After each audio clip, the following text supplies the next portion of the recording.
ভাবুন তো এমন এক ছেলের কথা যাকে তার পরিবারই পশুর খাঁচায় বন্দি করে দেয় পশুদের সাথে তাকে রাখার জন্য। দীর্ঘ সময় তাকে খেতে দেয়া হয় না, হাসতে পড়তে দেয়া হয় না। তার জন্মদাতা বাবা, রক্তের ভাই সবাই তাকে এভাবে তাচ্ছিল্য করে। আর তখন ছেলেটি শুধু অসহায়ের মতো কুকুরদের সাথে কুকুরদের খাঁচায় দিনের পর দিন পার করে অত্যাচারিত হয় এভাবে। এটা ডাগলাস মুনরো নামক এক ব্যক্তির গল্প, যার ছোটবেলার ইতিহাস ছিল করুণ এবং বড়ই বেদনাদায়ক। ছোটতেই তার দুটো পাকে প্রায় অকেজো করে দেওয়া হয়েছিল, হুইল চেয়ারেই আটকে যায় তার জীবন। তবে খাঁচায় বন্দি থাকাকালীন তার সাথে যে পশুগুলো ছিল, সে পশুগুলোই তাকে শিখিয়েছিল নিঃস্বার্থ ভালোবাসা কী এবং কীভাবে এই নিষ্ঠুর পৃথিবীতে টিকে থাকতে হয়। অল্প বয়সেই ডাগলাসকে পঙ্গু বানানো হয়েছিল ঠিকই, কিন্তু পরে সে তার জন্য একটি বিশাল কুকুর বাহিনীকে প্রস্তুত করেছিল, যেখানে সে ছিল তাদের সর্দার। আর তার এক ইশারায় কুকুরগুলো হিংস্র রূপে এসে যে কারো উপর ঝাঁপিয়ে পড়তে পারে। শুধু তাই নয়, ধীরে ধীরে ডাগলাস তার এই কুকুরদের দিয়ে শেষ পর্যন্ত যেসব কাণ্ড ঘটিয়ে দেখিয়েছে তা শুনলে যে কোনো মানুষের শিহরণ জাগবে, এটা নিশ্চিত। আসুন আজ ডগম্যান নামক এই অবিশ্বাস্য ফ্রেঞ্চ মুভিটির গল্পটি শুনে নেই, যেখানে একজন মানুষের করুণ জীবন গল্প দেখা যাবে, কিন্তু সে মানুষটি আবার তার পোষ্য কুকুরের এক বাহিনীকে তৈরি করে যে লেভেলের কাজ করে দেখায় তা আমাদের চিন্তার বাইরে। Hi guys, this is Afnan from Afnan cottage.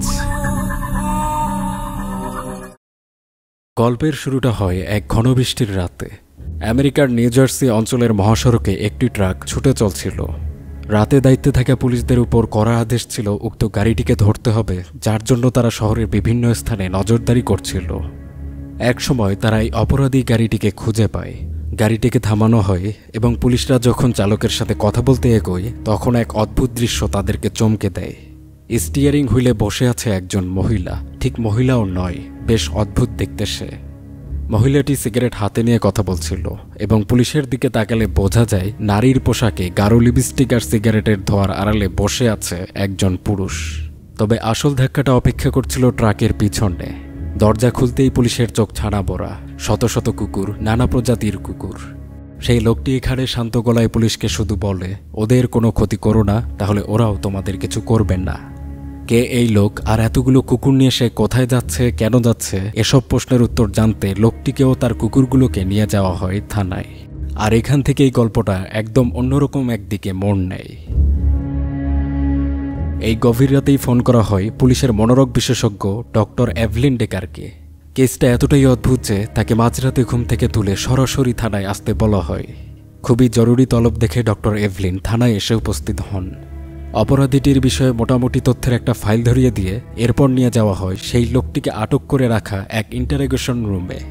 লোকটি সেখানে এক নাগারে ধূমপান করে বসে আছে। প্রথমে এভলিন তার নিজের পরিচয় দেয় এবং কথা বলা শুরু করে, কিন্তু লোকটি ছিল একদম নিশ্চুপ।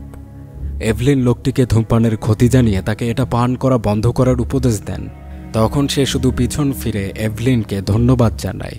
এরপর এভলিন বলে, আমাকে এখানে পাঠানো হয়েছে আপনাকে পুরোপুরি জানার জন্য, কারণ পুলিশ আপনার মতো এরকম অপরাধী আগে কখনো দেখতে পায়নি। তাই আপনাকে যাচাই করে আমাদের বুঝতে হবে আপনি স্বাভাবিক কিনা, আপনাকে মেন্টাল ইনস্টিটিউশনে পাঠানো দরকার নাকি সরাসরি জেলেই পাঠানো দরকার। লোকটি তখন মেকআপ সরিয়ে পরচুলা খুলে ফেলে এবং তাকে তার নাম জিজ্ঞেস করা হলে লোকটি বলেন তার নাম ডাগলাস মুনরো। এভলিন ডাগলাসকে জিজ্ঞেস করে তার কি কোনো পরিবার আছে বা সন্তান আছে। ডাগলাস জবাব দেয় সে 100 সন্তানের পিতা, আর তারাই কিনা ডাগলাসকে এখন পর্যন্ত বাঁচিয়ে রেখেছে। এভলিন বুঝতে পারে ডাগলাস সন্তান বলতে সে তার কুকুরগুলোকেই বুঝিয়েছে এবং তাদের ছাড়া তার কোনো পরিবার নেই, এটাও এভলিন বুঝতে পারে। ডাগলাস বলে, আমি যতই মানুষদের সম্পর্কে জেনেছি ততই আমি কুকুরদের প্রেমে পড়েছি। কুকুররাই আমার প্রকৃত বন্ধু, কুকুররাই আমার পরিবার। এই কুকুরদের অসংখ্য গুণ আছে, তবে শুধুমাত্র একটি দোষ ছাড়া। দোষ, তারা মানুষদের খুব বিশ্বাস করে, মায়া করে এবং প্রতারিত হয়। এরপর ডাগলাস তার নিজের সম্পর্কে বলতে থাকে। এতে চলে যাওয়া হয় ডাগলাসের ছোটবেলায়। ছোট্ট 9 বছরের ডাগলাস জানালায় তাকিয়ে দেখতে পায় তার পিতা ও বড় ভাই কুকুরদের সাথে বড়ই অমানবিক আচরণ করছে। ডাগলাসের পিতা একজন নিষ্ঠুর মানুষ। তিনি কুকুরদের লড়াই খেলা দেখিয়ে টাকা উপার্জন করতেন, কিন্তু তিনি এজন্য কুকুরদের বহুদিন না খাইয়ে রাখতেন, যাতে অল্প খাবার পেলেই কুকুরগুলো ভাগাভাগি করতে গিয়ে নিজেদের মধ্যে লড়াই বাঁধিয়ে দেয় এবং এই লড়াই তিনি মানুষদের দেখিয়ে অর্থভোগ করতেন। কুকুরদের তিনি কোনো মায়াদয় তো দেখাতেনই না, বরং বাড়ির কেউ একটু খেতে দিতে গেলেই তাদেরকে তিনি বীভৎসভাবে পেটাতেন। পিতা এতটাই বাজে আর বদমেজাজি ছিলেন বলে ডাগলাস এবং তার মা সবসময় ভয়ে থাকত এবং অত্যাচারী তাদের জীবন পার হচ্ছিল। একদিন ডাগলাসের বড় ভাই, যেও কিনা তার বাবার স্বভাবই পেয়েছে, সে দেখতে পায় ডাগলাস করুণা করে মায়া করে লুকিয়ে কুকুরদের কিছুটা খাবার দিচ্ছে। পরবর্তীতে ভাইটি খাওয়ার সময় খাবার টেবিলে তাদের পিতাকে এই কথাটি জানিয়ে দেন। লোকটি ডাগলাসকে জিজ্ঞেস করে ডাগলাস কি তার পরিবারের থেকে এই কুকুরগুলোকে বেশি ভালোবাসে। ডাগলাস ভীত হলেও বলে দেয় হ্যাঁ, ওই কুকুরগুলোই তার কাছে সবথেকে প্রিয় এবং কাছের মনে হয়। লোকটি তখন প্রচণ্ড ক্রোধে ফেটে পড়ে এবং ডাগলাসকে ব্যাপক পেটাতে থাকে। পিটিয়ে পিটিয়ে সরাসরি কুকুরদের খাঁচায় নিয়ে যায় এবং কুকুরদের সাথে ছেলেকে বন্দি করে দেয় এই বাবা। বলে কুকুরগুলোই তাহলে আজ থেকে ডাগলাসের পরিবার। 7 দিন এভাবে খাঁচায় বন্দি থাকে ডাগলাস। অনাহারে ক্ষুধা যন্ত্রণায় সে প্রায় নিষ্প্রাণ হয়ে গিয়েছিল। তার 7 মাসের অন্তঃসত্ত্বা মা সন্তানের এই করুণ অবস্থা দেখে আর সহ্য করতে পারেন না। লুকিয়ে কিছু খাবার নিয়ে এসে খাঁচার ভিতরে দিয়ে দেন এবং ছেলের কাছে ক্ষমা চেয়ে এই বাড়ি থেকেই চিরবিদায় নিয়ে নেন তিনি তার আগত সন্তানটিকে একটি ভালো পরিবেশ দেওয়ার আশা করছিলেন। অন্তত এরকম জুলুম থেকে তো বাচ্চাটি রেহাই পাবে, এই আশায় তিনি সব ছেড়ে, স্বামীর সংসার সবকিছু ছেড়ে পালিয়ে যান। মার দেয়া খাবারগুলো ডাগলাস নিজে একটু করে খেত আর বাকিটা কুকুরদের খাওয়াতো। তবে সবকিছু খুব লুকিয়ে করত যেন তার বাবা ভাইরা দেখতে না পায়। এভাবে পার হয় বেশ কিছু দিন থেকে মাস, কিন্তু ডাগলাসকে বের করা হয় না। ডাগলাসের পড়তে বড়ই ইচ্ছে করত, কিন্তু সুযোগ ছিল না। তবে খাঁচার এক কোণে তার মার লুকিয়ে রাখা কিছু ম্যাগাজিন সে পেয়ে যায় আর তাতেই তার কিছুটা জ্ঞানচর্চা শুরু হয়। ডাগলাসের প্রতি তার ভাই ও পিতার ক্রোধ তার মা চলে যাবার পর থেকে আরও বেড়ে গিয়েছিল, কেননা তারা মনে করত ডাগলাসের জন্যই বুঝি তার মা পালিয়ে যাবার সিদ্ধান্তটি নিতে পেরেছিলেন।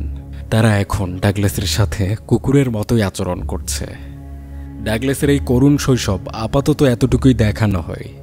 এখানে দৃশ্য পরিবর্তন হয় এবং ডাগলাসের গ্রেপ্তার হওয়ার দিনটি থেকে কিছুদিন পূর্বের সময়ে আমরা চলে আসি।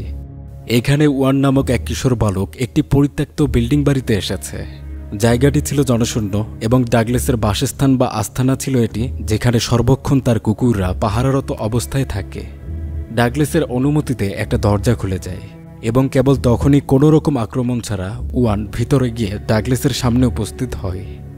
ওয়ানের মা ডাগলাসের পূর্ব পরিচিত ছিলেন। তিনি রাস্তায় খুঁজে পাওয়া একটি অসহায় কুকুরছানাকে উপহার হিসেবে পাঠিয়েছেন, যেটাকে পেয়ে ডাগলাস অনেক বেশি খুশি হয় এবং সে বলে, এর বিনিময়ে এমন কোনো কিছু কি আছে যেটা আমি তোমাদের জন্য করতে পারবো? ওয়ান জানায় হ্যাঁ, তাদের একটি সাহায্য দরকার। শহরে একটি গ্যাংস্টার দল রয়েছে যাদের প্রধান হলো এলভারদুগো নামক একটি লোক। তারা নিয়মিত বিভিন্ন দোকান থেকে জোরপূর্বক চাঁদা তুলে নিয়ে যায়। এতদিন ওয়ানরাও বাকি সবার মতো তাদের দোকান থেকে চাঁদা দিচ্ছিল, তবে বর্তমানে ব্যবসার অবস্থা ভালো না থাকায় আর চাঁদা দেওয়ার সামর্থ্য হচ্ছেন না। কিন্তু এলভারদুগোর লোকজন তাদের উপর ক্রমাগত হুমকি ধামকি দিয়েই যাচ্ছে, অত্যাচার করছে। ডাগলাস শুনে জানায় সে বুঝতে পেরেছে এবং শীঘ্রই তার পক্ষে যতটা করা সম্ভব হবে সে করবে। পরের সকালে ডাগলাস তার একটি পরিবর্তিত রূপে একটি বারের সামনে এসে উপস্থিত হয়। উক্ত বারটি ছিল গ্যাংস্টার এলভারদুগোর এবং সে এখানে এসে তার বারে প্রবেশ করে। ডাগলাসের মিকি নামক একটি কুকুরের মুখে ফোন রয়েছে। ডাগলাসের ইশারায় কুকুরটি তা নিয়ে সরাসরি বারের ভিতরে এলভারদুগোর কাছে চলে যায়। তিনি খাচ্ছিলেন, তবে তার সামনে ফোনটি বেজে ওঠে। তিনি ফোনটি রিসিভ করতেই ওপার থেকে ডাগলাস জানিয়ে দেয় ভয়ের কিছু নেই, সে কোনো পুলিশ নয়। তবে এলভারদুগো যেন শান্তভাবে বসে থাকে, নয়তো এমন কিছু তার সাথে হতে পারে যে সে তখন আর কোনোদিন সন্তান জন্ম দিতে পারবে না। এরপর ডাগলাসের ইশারায় তার একটি জার্মান প্রজাতির কুকুর দ্রুততার সাথে বারে প্রবেশ করে ও সরাসরি এলভারদুগোর 2 পায়ের ফাঁকের গোপনাঙ্গে কামড় দিয়ে বসে।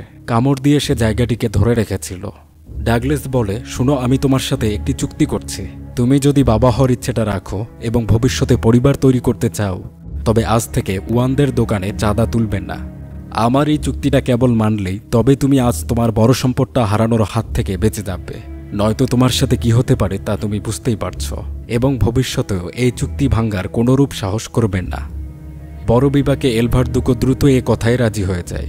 ডাগলাস তার ফোনটি মিকিকে দিয়ে দিতে বললে কুকুরটি তার নিয়ে বেরিয়ে যায় এবং অন্য কুকুরটিও এলভারদুগোকে রেহাই দিয়ে সেখান থেকে চলে আসে। তবে পরে এলভারদুগোর লোকজনরাও ডাগলাসকে খোঁজার উদ্দেশ্যে শহরে ছড়িয়ে যায়। আত্মীয় স্বজনহীন ডাগলাস বাইরে প্রায় সময় কোনো না কোনো মুখোশের আড়ালে থাকত, আর তার আস্তানা ছিল এক বিশাল কুকুরদলকে সাথে নিয়ে এই পরিত্যক্ত বিল্ডিং বাড়ির এ এলাকায়। মাঝে মধ্যে এরকম কল্যাণমূলক কিছু করে তার প্রশান্তি হয় এবং তখন সে সুমধুর কোনো মিউজিক বাজিয়ে একটি ভালো ঘুম দিতে পারত। ডাগলাসের দুটি পাই প্রায় অকেজ ছিল এবং এগুলোকে সে জোর দিয়ে নাড়াতে গেলেই তার প্রচণ্ড যন্ত্রণা হয়। ডক্টরদের মতে এমন যন্ত্রণায় তার মৃত্যু পর্যন্ত হতে পারে। দৃশ্য এখানে পরিবর্তিত হয়ে ডাগলাস গ্রেপ্তারের পরবর্তী সময়ে চলে আসে, যেখানে ডক্টর এভলিন ডেকার ডাগলাসের অবস্থানরত সেই বিল্ডিংটিতে ভ্রমণে গিয়েছিল। সেখানে সে বেশ কিছু মৃতদেহকে পড়ে থাকতে দেখতে পায়। এরপর সেখান থেকে ডাগলাসের কিছু কাপড় চোপড় নিয়ে এভলিন থানায় আসে ও ডাগলাসকে দেয়। পরে এভলিন ডাগলাসকে বলে, আমি তোমার শৈশব সম্পর্কে আরও জানতে চাই। আমাকে বলো, অবশেষে তুমি কিভাবে ওই খাঁচাটি থেকে বের হতে পেরেছিলে। ডাগলাস তখন পুনরায় তার ছোটবেলা আমাদের বলে শোনাতে থাকে। অতীতের সে সময় কুকুরের খাঁচায় কিছু কুকুর ছানার জন্ম হয়েছিল। ডাগলাস কিছুদিন এই বাচ্চাগুলোকে লুকিয়ে রাখে, কারণ তার বাবা দেখলে বাচ্চাগুলোকে মেরে ফেলবে, যাতে তাদের মা লড়াইয়ের জন্য সবসময় প্রস্তুত থাকতে পারে, বাচ্চাদের খাওয়াতে গিয়ে দুর্বল না হয়। কিন্তু একদিন হঠাৎ ডাগলাসের বড় ভাই এই ছানাগুলোকে দেখে নিয়েছিল।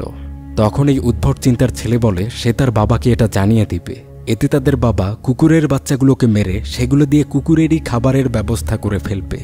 ডাগলাস তখন তার ভাইয়ের কাছে আকুতি জানায় যেন সে তার বাবাকে বাচ্চাগুলো সম্পর্কে না বলে। কিন্তু ভাইটি ভিতরে গিয়ে তার বাবাকে সব জানিয়ে দেয় এবং লোকটি পরে একটি বন্দুক নিয়ে এসে কুকুরছানাগুলোকে মেরে ফেলার চেষ্টা করছিল। তবে ডাগলাস তার বাবাকে এ কাজে প্রচণ্ড রূপে বাধা দেয়। এক পর্যায়ে উন্মাদ বাবা তার ছেলেকে আর সহ্য করতে পারে না, তখন তার উপর গুলি চালিয়ে দেন তিনি। এতে ডাগলাস গুলিবিদ্ধ হয়ে জমিনে শুয়ে পড়ে। সে যন্ত্রণায় ছটফট করছিল। গুলি ভেদ হয়ে তার একটি আঙ্গুলের প্রায় পুরোটাই হারিয়ে গিয়েছে আর রক্ত ঝরছে। বড় ভাই কোনোভাবে তার বাবাকে সামলিয়ে ঘরে পাঠিয়ে দেয় এবং ডাগলাসকে একটি রুমাল ফেলে দিয়ে বলে কুকুরদের সাথে থেকে থেকে সেও নাকি পশুর মতোই আচরণ করছে। যন্ত্রণায় কাতর ডাগলাস শুধু জানতে চায় এখানে পশু কে। সে তার প্রতি হওয়া এ অমানবিক অত্যাচার আর সহ্য করতে পারে না।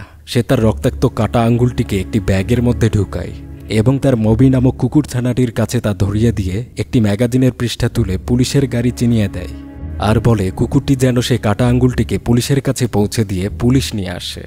মবি খাঁচায় হওয়া গুলির ছিদ্র দিয়ে বেরিয়ে যায়, দ্রুত শহরের পানে ছুটতে থাকে। বেশ কিছু পথ পাড়ি দিয়ে কুকুরটি অবশেষে একটি পুলিশের পেট্রোলিং গাড়িকে দেখতে পায়। সে কাটা আঙ্গুলটিকে পুলিশের সামনে এনে রেখে দিয়েছিল। মানুষের কাটা আঙ্গুল দেখে পুলিশ বুঝতে পারে কুকুরটি কোনো গুরুতর বিপদের কথা বলতে চাইছে। এরপর কুকুরটির পিছু করে পুলিশরা সরাসরি ডাগলাসের বাড়িতে এসে উপস্থিত হয়। ডাগলাসের করুণ অবস্থা পুলিশ সচক্ষে দেখে এবং ভীষণভাবে হতবাক হয়। এরপর ডাগলাসের বাবা এবং তার ভাইটিকে এরকম অপরাধের জন্য পুলিশ গ্রেপ্তার করে নিয়ে যায়। মুমূর্ষু অবস্থায় থাকা ডাগলাস অবশেষে সেদিন পিতার জুলুম থেকে রেহাই পেয়েছিল ঠিকই, তবে ভাগ্যের নির্মম পরিহাস তাকে তার দুটি পায়ের বোধশক্তি প্রায় হারাতে হয়েছে। পিতার চালানো গুলি দেয়ালে বাউন্স করে তার মেরুদণ্ডে প্রবেশ করেছিল।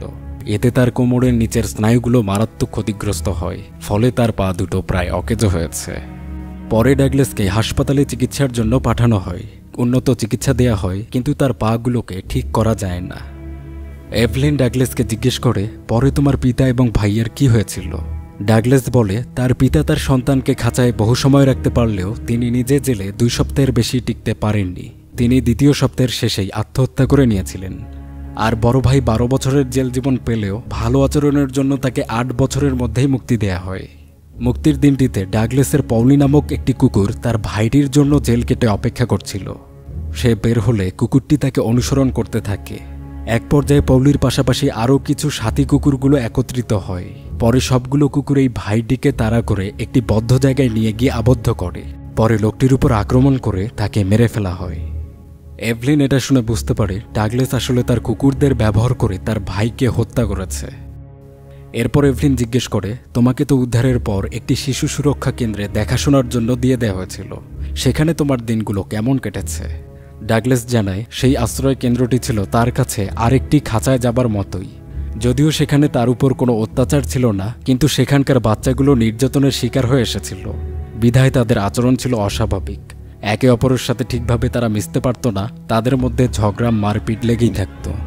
এজন্য ডাগলাসের সে সময় কোনো বন্ধু হয়নি। এভলিন তখন জিজ্ঞেস করে, তাহলে তোমার জীবনে কি কখনো প্রেম ভালোবাসাও আসেনি? ডাগলাস জানায় একটি মেয়ে এসেছিল যার নাম ছিল সেলমা। সে বয়সে কিছু বড় ছিল এবং সে ছিল ডাগলাসের ড্রামা শিক্ষিকা। আশ্রম কেন্দ্রে যখন কেউ ডাগলাসের বন্ধু হয়নি, তখন সেলমাই এসে তাকে সঙ্গ দিয়েছে। সেলমা ডাগলাসকে বই পড়ে শোনাতো, মেকআপ করাও সেই শিখিয়েছে, অভিনয় শিখিয়েছে এবং সেই সময় কেন্দ্রীয় অনুষ্ঠানগুলোতে সেলমা ও ডাগলাস জুটি হয়ে শেক্সপিয়ারের নাটকগুলো খুব সুন্দরভাবে উপস্থাপন করত। এভাবে ডাগলাস সেলমাকে ভীষণ ভালোবেসে ফেলেছিল। কিন্তু অনেক চেষ্টার পর যেদিন ডাগলাস সেলমাকে তার বোনের কথা জানাতে যায়, ঠিক সেই দিনই বস্টনের একটি থিয়েটারে সেলমার চাকরি হওয়ার খবর আসে। পরে সেলমা সেই কেয়ার হোমটি ছেড়ে তার লক্ষ্য পূরণের আশায় বহুদূরে চলে যায়। এরপর সময় কাটতে থাকে, কিন্তু ডাগলাস নিয়মিত সেলমার কাজের খোঁজ রাখত। একটি ডায়েরি করে সেলমার সাফল্য, ছবি, তাকে নিয়ে কোনো লেখা, এই সব কিছু সংরক্ষণ করত, তাকে এটা একদিন উপহার দিবে বললে। বেশ কিছু বছর পার হতে হতে সেলমা একজন প্রতিষ্ঠিত অভিনয় শিল্পীর পরিচিতি লাভ করতে সক্ষম হয়। তার শোগুলো লোকজনে পরিপূর্ণ থাকে। অন্যদিকে ডাগলাসও তার চেষ্টায় বায়োলজিতে বিএসসি ডিগ্রি অর্জন করতে সক্ষম হয়েছিল। অবশেষে ডাগলাস একদিন সেলমার একটি শো উপভোগ করতে যায় এবং মনোমুগ্ধকর একটি পরিবেশনার পর ডাগলাস খুব গর্ব করে হাততালি দিচ্ছিল।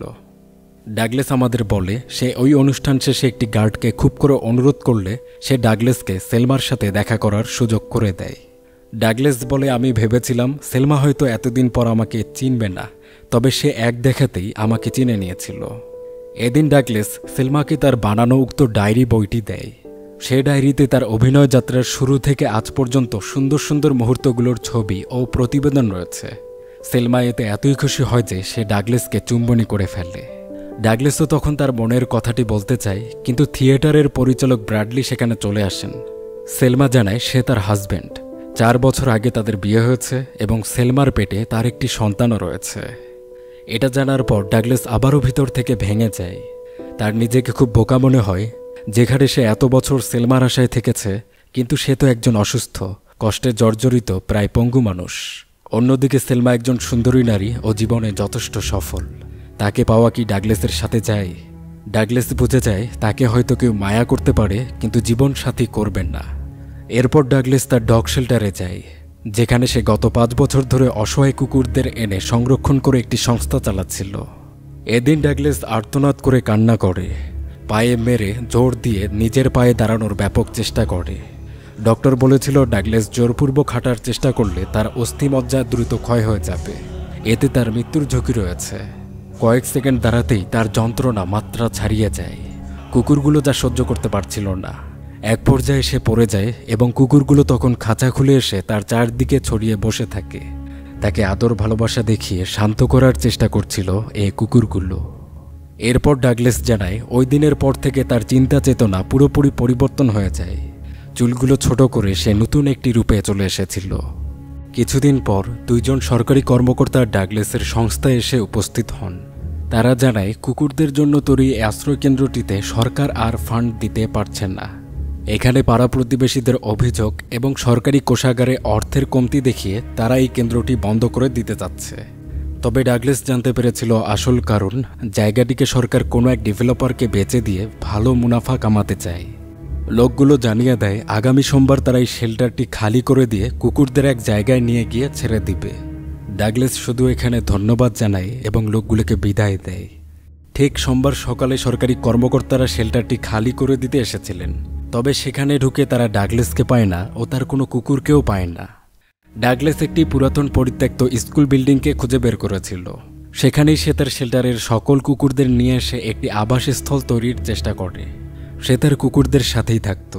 তার নির্দেশ অনুযায়ী কুকুররা কাজ করত, সব করত। তার খারাপ সময় তাকে সান্ত্বনা দিত, খুশিতে মজা করত, এমনকি বই পড়লে কুকুররা দল বেঁধে তার গল্প শ্রবণ করত। ডক্টর এভলিন এখানে ডাগলাসকে বলে, আমি তোমার এই বাড়িতে গিয়েছিলাম, তবে সেখানে আমি দেখেছি দামি জিনিসপত্র, কুকুরদের জন্য ভালো খাবার, চিকিৎসা সহ নানা ধরনের সুযোগ সুবিধা। এত সব সুবিধার জন্য তো ভালো পরিমাণ টাকার দরকার, তা তুমি কিভাবে জোগাড় করেছ? তোমার শরীরের যে অবস্থা, তাতে কি এত উপার্জন করা সম্ভব, নাকি অপরাধ করে এত সব আনতে? ডাগলাস জানায় সে ভিটে খুঁজে নেয়ার পর দিনের পর দিন চাকরির পিছনে ছুটেছে। তার যথাযথ শিক্ষাগত যোগ্যতা থাকলেও তার হুইল চেয়ার দেখে ফাঁকা পোস্টগুলোতেও তাকে চাকরি দেয়া হয়নি। ছোট বড় নানা শিল্প প্রতিষ্ঠান, কারখানার নানা পদে, এমনকি শেষে ওয়েটারের চাকরিতেও সে আবেদন করেছিল, কিন্তু সব জায়গাতেই তাকে বাজেভাবে ফিরিয়ে দেওয়া হয়। সবশেষে ডাগলাস একটি থিয়েটারে চাকরির আশায় উপস্থিত হয়। সেখানে তৃতীয় লিঙ্গের মানুষদের নিয়ে একটি অনুষ্ঠানের রিহার্সাল হচ্ছিল। ডাগলাস তাদের পোশাক আশাক, অভিনয়, আর্ট দেখে মুগ্ধ হয়। বহু আগে থেকে তারও এরকম একটা কাজে অংশ নেওয়ার ইচ্ছে ছিল। ডাগলাস সেখানকার পরিচালকের কাছে খুব করে অনুরোধ করে তাকে যেন একটি শোতে একবার অভিনয় করার সুযোগ দেয়া হোক। পরিচালক বলে, যে ব্যক্তি হুইল চেয়ারে দিনরাত পার করে থাকে তাকে কেন কোনো মানুষ অনুষ্ঠানে দেখতে চাবে, আর চেয়ারে বসে কি অভিনয় করা সম্ভব, তাও আবার এত এত মানুষের সামনে। তখন ডাগলাস জোরপূর্বক কয়েক সেকেন্ডের জন্য নিজের পায়ে দাঁড়িয়ে বুঝায় সে পুরোপুরি পঙ্গু নয়। প্রয়োজন পড়লে সে দাঁড়িয়ে দর্শকদের প্রমাণ করবে সেও স্বাভাবিক একজন। ডাগলাসের এরকম কৌতূহল আর চেষ্টা দেখে বাকি শিল্পীরা ডাগলাসকে দিয়ে অন্তত একটি শো করানোর জন্য পরিচালককে রাজি করিয়ে নেয়। ডাগলাস একটি আর্টিস্টিক মেকআপ করিয়ে নিজেকে একজন দুঃখী মহিলার রূপে নিয়ে যায়। ডাগলাস সেখানকার এক কর্মীকে বলে তার পরিবেশনা শেষ হওয়া মাত্রই যেন পর্দা ফেলে দেওয়া হয় এবং কর্মীটি যেন পিছনে এসে তাকে ধরে নেয়। গান পরিবেশনায় তাকে জোর খাটিয়ে দাঁড়াতে হচ্ছে, কিন্তু শেষ হওয়া মাত্র তাকে ধরা না হলে সে পড়ে যাবে এবং বড় ক্ষতি হবে তার। পরে ডাগলাস উক্ত অনুষ্ঠানের জন্য দাঁড়িয়ে সঙ্গীতের এমন এক পরিবেশনা করেছিল, সকল দর্শক তার গানের গলা, কথা, সুর, অভিনয়, তাল, ভঙ্গিমা সবকিছুতে যেন এক অন্য জগতে চলে গিয়েছিল। সে তার জীবনের কষ্টের সময়গুলো, আক্ষেপগুলো তার গানে প্রকাশ করে। অপলক দৃষ্টিতে সবাই তার এই বাস্তবধর্মী গান উপভোগ করে মুগ্ধ হয়। চোখে অশ্রু নিয়ে দর্শকরা শেষে করতালিতে ডাগলাসের এই পরিবেশনাকে উদযাপন করে। পরিবেশনা শেষ করতেই ডাগলাস ব্যথায় দাঁড়িয়ে থাকতে পারেন না। তখন বাকি কর্মীরা তা দেখে শোয়ের পর্দা ফেলে নেয় এবং ডাগলাসকে ধরে ভিতরে নিয়ে আসে। ডাগলাসের এই কাজে পরিচালক খুবই খুশি হয়েছিলেন, বিধায় প্রতি শুক্রবার ডাগলাসকে একটি শো করার চাকরি দেয়া হয়। এখানে ডক্টর এভলিন বলে, তাহলে তুমি শুধুমাত্র এই একটি সাপ্তাহিক শো করে তোমার এত খরচের টাকা তুলতে? ডাগলাস জানায় না, সে আরও কাজ করত। যেমন সে তার কিছু কুকুরছানাদের বিভিন্ন পরিবারে দত্তক দিত, কুকুরদের দিয়ে নানা প্রতিষ্ঠানে নিরাপত্তা সেবা প্রদান করত। তবে এতেও এভলিন মানতে পারে না তার এতগুলো কুকুরের ভরণ পোষণের খরচ সে শুধু এই কিছু কাজ করে তুলেছে। তখন ডাগলাসের কথায় অতীতে দেখা যায় ডাগলাসের কুকুরগুলো তার প্রতিটা কথা বুঝতে পারত। শুধু কথা নয়, তার ইশারা, মতলব এগুলোও এক দেখায় কুকুরগুলো বুঝে নেয়। যেমন কোনো খাবার বানাতে ডাগলাসের কোনো উপাদান দরকার পড়লে তার নাম বলা মাত্র কুকুররা সে জিনিস এনে ডাগলাসের হাতে দিয়ে তারপর যেত, এরকম। ডাগলাস যখন বুঝতে পারে তার কুকুরগুলো কতটা স্মার্ট আর চালাক হয়েছে, তখন সে একটা পরিকল্পনা করে। রাতে সে তার কুকুরগুলোকে ধনী ও অভিজাত লোকদের বাসায় পাঠিয়ে দেয়। প্রথমে ছোট কুকুর জানালা, চিমনি, ফুটো নানা উপায়ে বাড়ির ভিতরে ঢুকে পড়ে। এরপর সে বাকিদেরকেও ভিতরে আসার উপায় তৈরি করে দেয়। পরে সবগুলো কুকুর চারদিকে ছড়িয়ে সেখান থেকে দামি গহনা, ঘড়ি, টাকা পয়সা, দামি চশমা, নেকলেস এরকম অনেক কিছু চুরি করে নেয়। এখানে এভলিন বুঝতে পারে যে ডাগলাসের বড় আয়ের রহস্য তাহলে এটা, সে তার কুকুরগুলোকে ধনীদের থেকে চুরি করার জন্য ব্যবহার করত। এভলিন জিজ্ঞেস করে, তুমি কি এখনও এসব চুরি কাজ করাও? ডাগলাস বলেন, না, কয়েক মাস আগে এমন একটা ঘটনা ঘটেছিল যার পর থেকে সে আর চুরি করায় না। ডাগলাসের কথায় জানা যায় কয়েক মাস আগে একজন বীমাকর্মী নাম অ্যাকারম্যান একজন বিত্তশালী মহিলার বাড়িতে এসেছিলেন। আসলে ডাগলাসের কুকুরগুলো এই মহিলার বাড়ি থেকে তার দামি নেকলেসটি চুরি করে নিয়েছিল, কিন্তু নেকলেসটির উপর বীমা করা আছে, তাই এটা হারিয়ে মহিলাটি বীমা কোম্পানি থেকে এখন তার ক্ষতির অর্থটা চাচ্ছে। কিন্তু এত বড় ক্ষতিপূরণ দেওয়ার আগে বীমা কোম্পানি চুরির ঘটনাটির সত্যতা তদন্ত করে দেখতে চায়। তদন্তে অ্যাকারম্যান এলাকার বিভিন্ন স্থানে সিসিটিভি ফুটেজ খুব সূক্ষ্মভাবে চেক করে দেখে। তখন দেখা যায় বিভিন্ন ধনী পরিবার থেকে চুরি হয়েছে এবং চুরিগুলো কুকুরদের মাধ্যমে হয়েছে। আরও খতিয়ে ডাগলাসকেও এক ফুটেজে লক্ষ্য করা যায়। এরপর তার তথ্য বের করে অ্যাকারম্যান সরাসরি ডাগলাসের একটি সাপ্তাহিক শোতে এসে উপস্থিত হন। শো শেষ করে সে ডাগলাসকে পিছু করতে থাকে এবং এভাবে ডাগলাসের আস্তানা পর্যন্ত পৌঁছে যায়। সাথে একটি বন্দুক নিয়ে লোকটি খুব ধীর পায়ে ডাগলাসের আস্তানায় প্রবেশ করলে কুকুরগুলো তা দেখে এবং ডাগলাসকে দ্রুত সতর্ক করে দেয়। ডাগলাস তখন দরজা খুলে দিলে অ্যাকারম্যান ভিতরে প্রবেশ করে এবং তার দিকে সরাসরি বন্দুক তাক করে বলে, আমি জানি তুমি তোমার কুকুরদের ব্যবহার করে এ শহরে চুরি করে বেড়াচ্ছ। আমার কাছে যথেষ্ট প্রমাণ আছে। এমনকি আজকের শোতে তোমার গলায় যে নেকলেসটি ছিল এটাও চুরি করা নেকলেস। ডাগলাস তার কুকুরদের জন্য রান্না করছিল। সে বলে, আমি সমাজে ধনী গরিবদের মধ্যে সমতা তৈরি করতে চাই। যা চুরি হয়েছে এতে ওই বিত্তশালীদের খুব একটা যায় আসে না। অ্যাকারম্যান খুব বাজে ব্যবহার করছিল এবং সে গুলি চালিয়ে ভয় দেখায়, বলে এত নীতিবাক্য শোনার সময় নেই। সে শুধু চুরির সকল মালামালগুলোকে চায়। এখন ডাগলাস যদি চুপচাপ মালামালগুলো দিয়ে দেয় তবে সে ডাগলাসের কথা পুলিশ বা কাউকেই জানাবে না। ডাগলাস তার লকারের পাসওয়ার্ড বলে দেয়। এরপর অ্যাকারম্যান দ্রুত লকার থেকে চুরির মালামালগুলো সংগ্রহ করে, তবে যাওয়ার সময় তাকে ডাগলাস রাতের খাবারটা এখানেই খেয়ে যাওয়ার জন্য বলে। অ্যাকারম্যানের ক্ষুধা পেয়েছিল আর সে ভাবছিল খেতে দোষ নেই, এই পঙ্গু অসহায় মানুষটি তো আর তাকে বিপদে ফেলতে পারবে না। সে সোফায় স্থান নেয়, কিন্তু এদিকে ডাগলাস রান্নার পাত্রে 3টি শব্দ করলে তখন চারদিক থেকে কুকুররা হিংস্র হয়ে বেরিয়ে আসে ও অ্যাকারম্যানের উপর আক্রমণ করে। কামড়ে কামড়ে অ্যাকারম্যানকে মেরে ফেলা হয়। এটা শুনে ডক্টর এভলিন জিজ্ঞেস করে, এভাবে তুমি কতগুলি মানুষকে হত্যা করেছ এবং সর্বশেষ হত্যা কবে করেছ? তখন ডাগলাস গত 2 দিন আগের ঘটনাটি বলে শোনায়। এই ঘটনায় জানা যায় 2 দিন আগে ডাগলাস তার শোতে যাওয়ার জন্য তার আবাসস্থলে প্রস্তুত হচ্ছিল।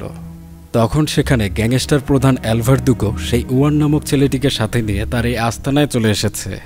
এরপর এলভারদুগো সেখানেই ওয়ানকে গুলি করে মেরে ফেললে। গুলির আওয়াজ শুনে ডাগলাস বিপদ টের পায় এবং সিসিটিভিতে দেখে এলভারদুগো ও তার দলবল এখানে এসে তাকে চারদিক থেকে আটক করে ফেলেছে। ডাগলাস তখন তার সকল কুকুরকে যুদ্ধের জন্য তৈরি হতে বলে এবং ডাগলাস নিজেও একটি শটগান বের করে নেয় এবং পরিমাণ মতো গুলি সাথে রেখে সে লড়াইয়ের জন্য বেরিয়ে যায়। এদিকে এলভারদুগোর লোকজনরা বিল্ডিংয়ের চারদিকে কুকুরদের খুঁজে বেড়াচ্ছিল। তাদের একজন বিল্ডিংয়ের এক দেয়ালের ফুটোয় কুকুরের শব্দ শুনে সেখানে চেক করতে গেলেই সেখানে থাকা কুকুরটি তাকে কামড় দিয়ে ভেতরে টেনে মেরে ফেললে। অন্য আরেকটি লোক এক কুকুরের পিছু নিয়ে বাথরুমে গেলে সেখানে কুকুরটি আগে থেকে প্রস্তুত রাখা বিদ্যুতের তার ফেলে তাকে শক দিয়ে মেরে ফেললে। কুকুরগুলো যথেষ্ট ট্রেনিং প্রাপ্ত এবং তারা এই বিল্ডিংয়ের পরতে পরতে এমন সব ব্যবস্থা করে রেখেছে যেন শত্রুরা আসলে তাদের ফাঁদে ফেলে সহজে মেরে ফেলা যায়। এদিকে একজন গ্যাংস্টার পলি নামক কুকুরটিকে দেখে তার পিছু নিতে গিয়ে লুকানো একটি গর্তে পড়ে যায়। তার চিৎকার শুনে আরেকজন লোক সেখানে আসলে অন্য আরেকটি কুকুর সেই গর্তেই তাকে ধাক্কা দিয়ে ফেলে দেয়। পরে ডাগলাস সেখানে এসে গুলি চালিয়ে 2 জনকে একসাথে মেরে ফেলে। একটি ছোট কুকুর এক সন্ত্রাসী নজর কেড়ে তাকে একটি দেয়ালের কাছে নিয়ে যায়। সন্ত্রাসীটি তাকে সহজে মেরে ফেলার জন্য বন্দুক তুলে ধরে, কিন্তু দেয়ালের ওপার থেকে ডাগলাস তখন গুলি করে তাকে মেরে ফেলে। এ বিল্ডিংয়ে কেউ ফাঁদে পা রেখে আটক হচ্ছিল বা পা দিয়ে ঝুলে যাচ্ছিল, তখন কুকুররা চারদিক থেকে তাদের আক্রমণ করে। একভাবে তাদেরকে দুর্বল করা হয়, আর মারা না পড়লে ডাগলাস এসে গুলি চালিয়ে তাদেরকে মেরে ফেলে। চারদিকে এভাবে যখন সন্ত্রাসীরা মারা পড়ছিল তখন ভয় পেয়ে একজন একটি রুমে গিয়ে লুকায়, কিন্তু সেখানেও তাকে হত্যার জন্য অপেক্ষা করছিল একসাথে 10-10টি কুকুর। অবস্থা বেগতিক দেখে এলভারদুগো তার লোকদের বলে আরও শক্তিশালী কিছু বন্দুক নিয়ে আসার ব্যবস্থা করে, কিন্তু লোকগুলো এই জায়গায় এসে একত্রিত হতেই দূর থেকে ডাগলাস গুলি চালিয়ে সবাইকে একসাথে মেরে দেয়। তবে ভাগ্যক্রমে এলভারদুগো কোনো রকম বেঁচে গিয়েছিল। সে পরে ডাগলাসের উপর গুলি চালিয়ে দেয়। ডাগলাস আহত হয়।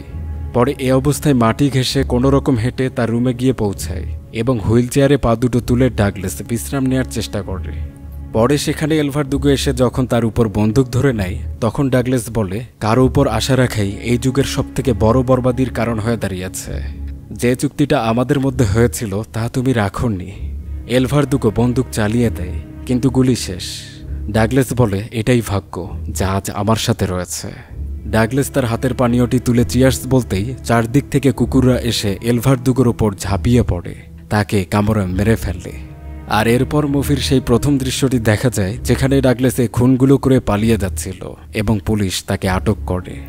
তবে সব কুকুরগুলোকে পুলিশ আটক করতে পারে না, কারণ গাড়িতে থাকার সময় ডাগলাস একটি ইশারা করলে বেশ কিছু কুকুর পুলিশের হাত থেকে পালিয়ে যেতে সক্ষম হয়। এই সব ঘটনাগুলো এতক্ষণ ধরে ডাগলাস এভলিনকে বলে শোনাচ্ছিল। সবকিছু শোনা হলে এভলিন পুলিশকে এসব রিপোর্ট করার জন্য বেরিয়ে যায়।